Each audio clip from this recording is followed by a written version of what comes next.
Halo, pernah kepikiran nggak soal keajaiban yang sebenarnya ada di rumah kita setiap hari? Yap, energi.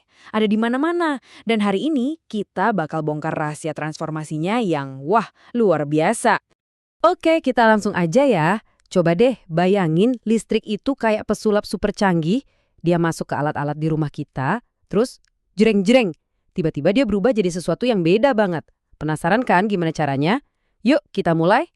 Oke, sebelum jauh-jauh, kita samain persepsi dulu ya. Energi itu apa sih? Gampangnya gini, energi itu kekuatan buat ngelakuin sesuatu. Apa aja. Tapi yang paling keren soal energi itu ini. Energi itu nggak bisa diciptain, nggak bisa juga dimusnahin.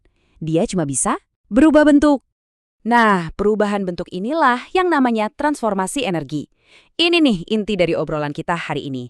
Jadi, listrik yang ngalir di kabel-kabel itu, dia masuk ke alat, terus diubah jadi bentuk lain. Jadi apa aja? Jadi cahaya, panas, atau gerak. Tiga ini yang bakal kita bedah satu-satu. Yuk, kita mulai dari yang pertama, yang paling kelihatan mata, listrik jadi cahaya. Ini nih, sulap yang bikin malam-malam kita jadi terang. Contoh paling gampang, ya lampu belajar. Waktu kita pencet saklarnya, klik, listrik langsung lari ke dalam bohlamnya. Dan voila, ruangan yang tadinya gelap jadi terang. Energi listrik udah berubah jadi energi cahaya. Simpel banget tapi penting banget buat kita bisa baca atau belajar kan? Sekarang kita naik level dikit. Televisi. Nah, di sini listriknya lebih jago lagi. Dia nggak cuma berubah jadi satu hal. Dia diubah jadi cahaya buat nampilin gambar-gambar di layar, tapi di saat yang sama, dia juga diubah jadi energi suara. Jadi kita bisa dengerin dialognya.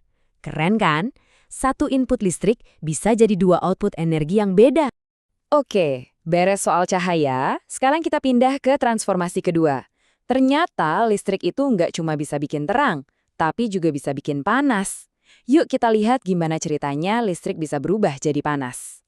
Coba lihat setrika listrik. Di dalamnya itu ada semacam kawat khusus, namanya elemen pemanas. Pas listrik lewat situ, kawatnya jadi panas banget. Nah, panas inilah yang kita pakai buat bikin baju kusut jadi licin lagi. Bener-bener transformasi energi penyelamat penampilan, ya kan? Contoh lain yang akrab banget di dapur, apa coba? Rice cooker. Prinsipnya sama persis kayak setrika. Alat ini ngubah listrik jadi panas buat masak beras sampai jadi nasi pulen yang siap kita makan. Wah, ini sih transformasi energi yang bikin kenyang. Udah cahaya, udah panas, sekarang yang ketiga dan terakhir buat hari ini, gerak. Yap, listrik juga punya tenaga super buat muterin mesin dan bikin benda-benda bergerak. Kipas angin, ini contoh yang pas banget. Waktu kita nyalain, listriknya itu ngalir ke motor kecil di dalamnya. Nah, si motor ini tugasnya ngubah energi listrik jadi energi gerak, yang akhirnya muterin baling-balingnya.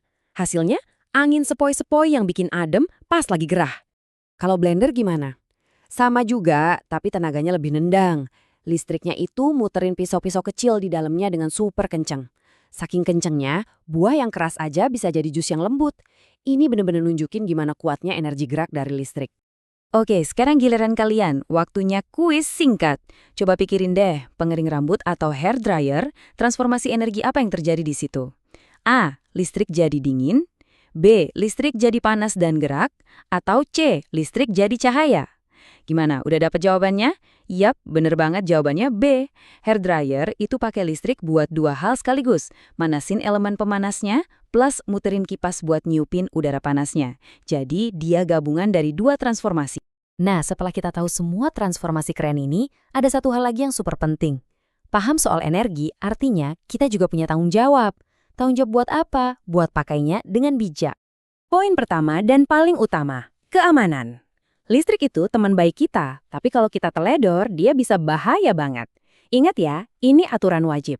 Jangan pernah pegang kabel atau colokan pas tangan lagi basah. Dan jangan main-main deket stop kontak. Keselamatan nomor satu, oke? Selain aman, kita juga harus pintar. Ngirit listrik itu kelihatannya sepele, tapi dampaknya gede loh. Matiin lampu kalau keluar kamar, matiin TV kalau nggak ditonton. Setiap sedikit listrik yang kita hemat, itu artinya kita lagi nolongin bumi kita.